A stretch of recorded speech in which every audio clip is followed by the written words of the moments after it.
एक बड़े शहर में राम और श्याम दोनों भाई एक साथ रहते थे।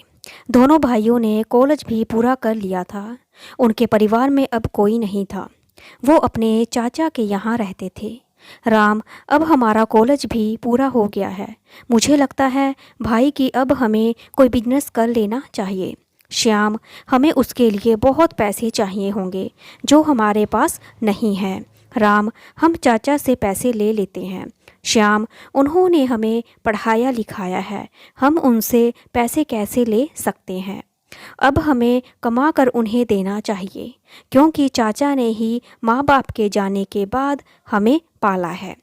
राम भाई, मुझे लगता है कि हमें अपनी पुश्तैनी हवेली बेच देनी चाहिए और फिर उसके बाद हम अपना और चाचा दोनों का जीवन बदल सकते हैं।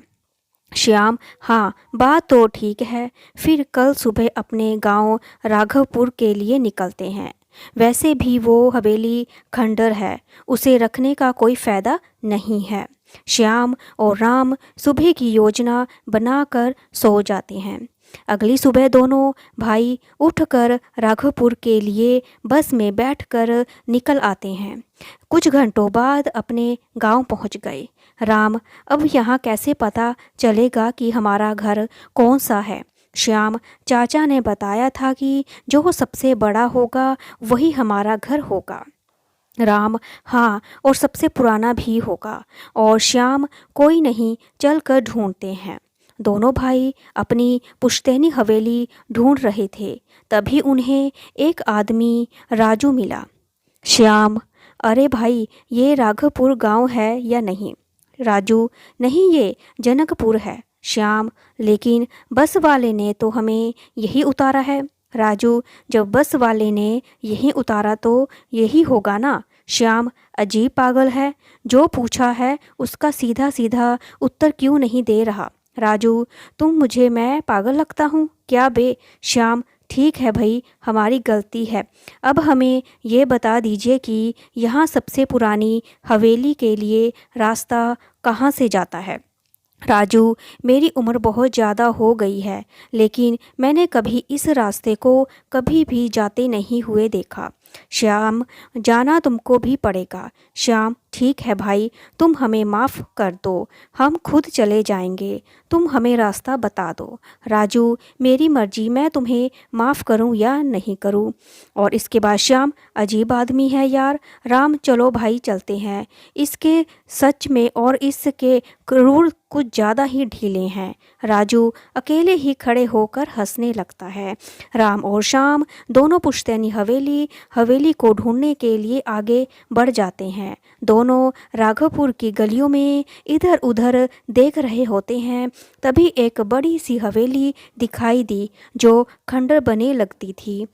राम, ये हमारी हवेली जिसको हम ढूंढते ढूंढते पागल हो गए। श्याम, हाँ, चलो अब इसके अंदर चलते हैं और इसको 1-2 दिन में ही बेच देंगे। राम, हाँ, हमें इसे जल्द से जल्द बेचना होगा। दोनों भाई अंदर गए। तभी अंदर से एक बूढ़ा व्यक्ति जिसका नाम था दासू निकल आया। दासू, कौन है इस खंडर में? आज कौन आया? श्याम, काका, आप कौन? हम इस घर के मालिक। लेकिन आप कौन? दासू कह रहा है, इस घर का मालिक हूँ। अरे, कम से कम मुझसे झूठ मत बोलिए, तुम्हें क्या चाहिए? मुझे ऐसे ही बता दीजिए। श्याम, काका, आप भी कमाल करते हो। जब आपको बता दिया कि हम ही इस घर के मालिक हैं, फिर भी आप बेवजह हमारा समय खराब कर रहे हैं। राम और काका, जवाब आपको देना चाहिए, और क्योंकि आप हमारे घर में रह रहे हो, हम इस हवेली के वारिस हैं। श्याम और राम, दासू, ठीक है बच्चों, अगर तुम इस हवेली के वारिस होने का दावा करते हो तो ठीक है, मैं मान लेता हूँ, लेकिन मैं इस घर की रखवाली करता आ रहा हूँ। श्याम, ठीक है काका, आप हमारे परिवार के बारे में कुछ जानते हो क्या? दासू, मैंने इस घर के मालिकों की सेवा की है। लेकिन मैं तुमको तभी कुछ बता पाऊंगा जब तुम परीक्षा में सफल होकर मुझे दिखाओगे। श्याम, कैसी परीक्षा? दासू, इस घर के मालिक ने एक पुश्तैनी कुल्हाड़ी इस हवेली में गाड़ दी थी। तुम्हें उस कुल्हाड़ी को उखाड़ना होगा। श्याम, लेकिन हम उस कुल्हाड़ी को क्यों उखाड़ें? दासू, क्योंकि अगर तुम उस कुल्हाड़ी को उखाड़ पाए तो ये साबित हो जाएगा कि तुम इस घर के असली वारिस हो। कुछ समझी श्याम? नहीं, आप कैसी बातें कर रहे हो? कुल्हाड़ी उखाड़ना भी इतना बड़ा काम होता है क्या? उसी से हमारे बारे में पता चलेगा। दासू, हाँ, अगर तुमने उसको उखाड़ दिया तो मैं मान जाऊंगा कि ये घर तुम्हारा ही है, क्योंकि इतने वर्षों से यहाँ उनके दावेदार आ चुके हैं, लेकिन उन कुल्हाड़ियों को कोई भी नहीं उखाड़ सका। सब कहती हैं ये हवेली हमारी है। और श्याम, ये कैसी परीक्षा है? ये मेरे लिए अजीब है। दासू, मैं तुम्हें तुम्हारे माँ बाप के बारे में भी बताऊंगा। श्याम, हमारे माँ बाप का देहांत हो चुका है और इसके अलावा कुछ और भी रहस्य है। अगर ऐसा है तो ठीक है, हम दोनों परीक्षा देंगे, लेकिन उस कुल्हाड़ी को उखाड़ने के बाद क्या होगा? दासू, ये सब तो तुम्हें कुल्हाड़ी उखाड़ने के बाद ही समझ आएगा, क्योंकि ये एक जादुई कुल्हाड़ी है, तो कुछ तो खास होगा इसमें। श्याम, ठीक है, कुल्हाड़ी कहाँ है?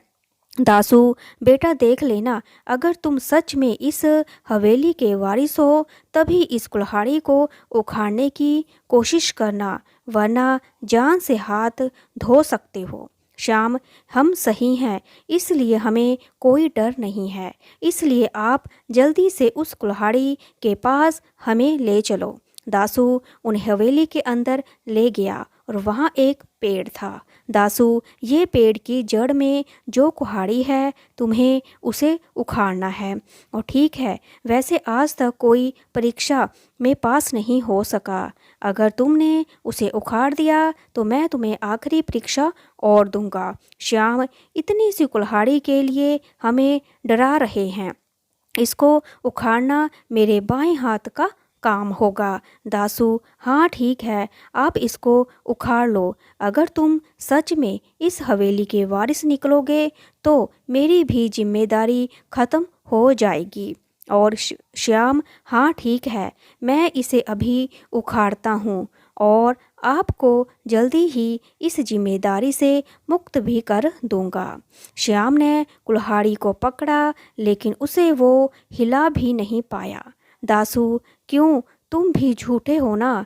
तुम भी माया के लालच में निकले और मेरा दिल फिर से तोड़ दिया। मुझे वर्षों का इंतज़ार है। श्याम, आप हमारा विश्वास कीजिए, ये हमारा घर है। दासू, तुम असफल हो चुके हो। और राम, रुकिए, अभी मैंने कोशिश नहीं की। दासू, ठीक है, तुम भी कोशिश करके देख लो। आज अब कोशिश करके थक जाना तो यहाँ से चुपचाप इस हवेली को छोड़कर चले जाना। मैं तुम्हारा भी वही हाल करूँगा जो मैंने बाकी सबका किया है। राम, उसकी ज़रूरत नहीं पड़ेगी। राम ने भी कोशिश की, लेकिन कुल्हाड़ी इस बार भी हिली नहीं। दासू निराश देखकर पीछे मुड़कर वापस अपनी टूटी खाट पर जाने लगा। श्याम और राम ने एक साथ कुल्हाड़ी को पकड़ा तो इस बार चमत्कार हो गया, क्योंकि इस बार बिना किसी मेहनत के कुल्हाड़ी हाथ में आ गई। अचानक से एक बहुत तेज आवाज़ आई। दासू ने आश्चर्य से पीछे मुड़कर देखा। दासू, तुम वापस आ गए। आज मैं बहुत खुश हूँ, क्योंकि आज इस घर में भी फूल खिले हैं। मैंने इसे इतने वर्षों से बंजर ही देखा है। मेरी आंखें तरस गई थी। श्याम, वो सब तो ठीक है, अब आपको विश्वास हो गया है ना कि राम, लेकिन अब इस कुल्हाड़ी का क्या करना है? दासू, इस कुल्हाड़ी से तुम्हारे माँ पिता की मुक्ति होगी। श्याम, हमारे माँ पापा की इस दुनिया में नहीं है। दासू, अभी तुम दूसरी परीक्षा भूल रहे हो। अब तुम्हें इस पेड़ की जड़ को काटना होगा। श्याम, बाबा ये पेड़ काट कर हमारे ऊपर गिर जाएगा। आप क्यों हमारा पागल बना रहे हो? इससे ये साबित हो गया कि ये हवेली हमारी है। अब आप यहाँ से जाइए। दासू, मेरे यहाँ से बाहर निकलने ही तुम जीवित नहीं रह पाओगे। राम, हाँ हाँ, बहुत हो गया, अब हमें डराने की कोशिश मत कीजिए। दासू, तुम्हें अपने माँ बापा का सच जानना है कि नहीं? पहले तुम्हें पेड़ की जड़ काटनी होगी। राम ने कुल्हाड़ी हाथ में लेकर पेड़ की जड़ काटनी शुरू कर दी, लेकिन पेड़ की जड़ पत्थर के समान थी, वो कट ही नहीं पा रही थी। श्याम को पसीना आ गया। फिर राम ने कोशिश की और वो भी थक के दूर बैठ गया, लेकिन राम ने हिम्मत नहीं हारी और फिर से कोशिश की, लेकिन इस बार उसने मेहनत उसकी रंग लाई।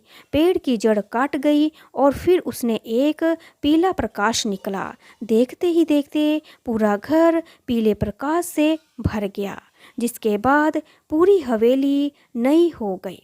दोनों के माँ पापा भी बाहर आ गए, वो भी आज़ाद हो गए। दोनों भाइयों को विश्वास नहीं हो रहा था कि वो अपने माँ पिता के से मिल रहे हैं।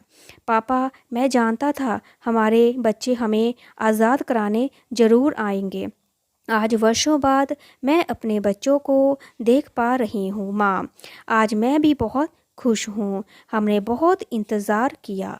ईश्वर ने आज हमारी सुन ली। श्याम, माँ पापा, ये सब कैसे हुआ? बताइए ना। पापा, आज से वर्षों पहले हम और तुम्हारे चाचा चाची गांव में रहते थे। दोनों भाई राम सिंह और अमर सिंह घर के आंगन में बैठे थे। दासू भी वहीं पर खड़ा था। अमर सिंह, भैया, मुझे घर में हिस्सा चाहिए। राम सिंह, अरे छोटे, तू ऐसी बातें क्यों कर रहा है? तू जो चाहेगा मैं दे दूंगा।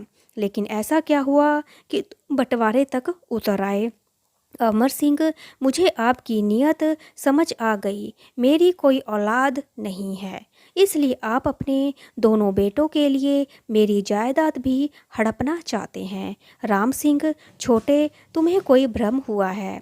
तुम अपने बड़े भाई पर ऐसा इल्ज़ाम लगा रहा है। तुम्हें शर्म नहीं आती? अमर सिंह, अगर ऐसा नहीं है तो आप मुझे अपने दोनों बच्चों और सारी जायदाद दे दो। राम सिंह, तुम सारी जायदाद रख लो, लेकिन मेरे बच्चे की तरफ आंख उठाकर भी मत देखना, नहीं तो देख लूँगा तुम्हें मैं। राम, फिर क्या हुआ पिताजी? पापा, फिर अगले दिन तुम्हारे चाचा ने हमें दोनों को मारकर इस पेड़ के नीचे गाड़ दिया और खुद तुम दोनों को लेकर शहर भाग गया। लेकिन वो भूल गया था कि हमारी आत्मा के होते हुए वो जायदाद नहीं ले जा सकता, इसलिए वो ले नहीं पाया। दासू ने बहुत मदद की, क्योंकि दासू जब शहर से सामान लेकर वापस आया तो उसने आवाज़ लगाई, दासू, मालिक साहब, मालकिन, आप सभी कहाँ हैं? आज मुझे बच्चे भी नहीं दिख रहे। तभी अमर सिंह की आत्मा ने आवाज़ लगाई और दासू को सारी बात बताई। दासू बहुत रोया। दासू, मालिक साहब, अब मैं यहाँ रह कर क्या करूँगा? मैं भी जा रहा हूँ। अमर सिंह, अब यहाँ तुम्हारी ही ज़रूरत है दासू, तुम्हें रहना होगा, क्योंकि अमर सिंह जायदाद लेने आएगा और उसे हम जायदाद नहीं लेने देंगे। इसलिए वो किसी और को भेजेगा जिसको हम मार देंगे, लेकिन उसमें हमारे बच्चे भी हो सकते हैं। इसलिए इस कुल्हाड़ी को सबसे पहले उखड़वाना है और हमारे बच्चे ही उसे उखाड़ कर पेड़ की जड़ को काट पाएंगे और हमारी मुक्ति हमारे बच्चों के हाथों ही होगी। जब तक बच्चे आकर ऐसा नहीं करेंगे, तब तक हमारी आत्मा भटकती रहेगी। तब से हम यहाँ हैं। श्याम, हम चाचा को सज़ा दिलाकर रहेंगे। सभी की आंखों में आंसू थे। राम और श्याम के माता पिता की आत्मा को शांति मिल गई थी और वो बहुत ज़्यादा खुश भी थे। उसके चाचा को सज़ा हो गई और दोनों बच्चे दासू के साथ गांव में रहने लगे। अगर आपको मेरी ये कहानी अच्छी लगी तो लाइक करें, शेयर करें, सब्सक्राइब करें और देखने और सुनने के लिए थैंक यू सो मच।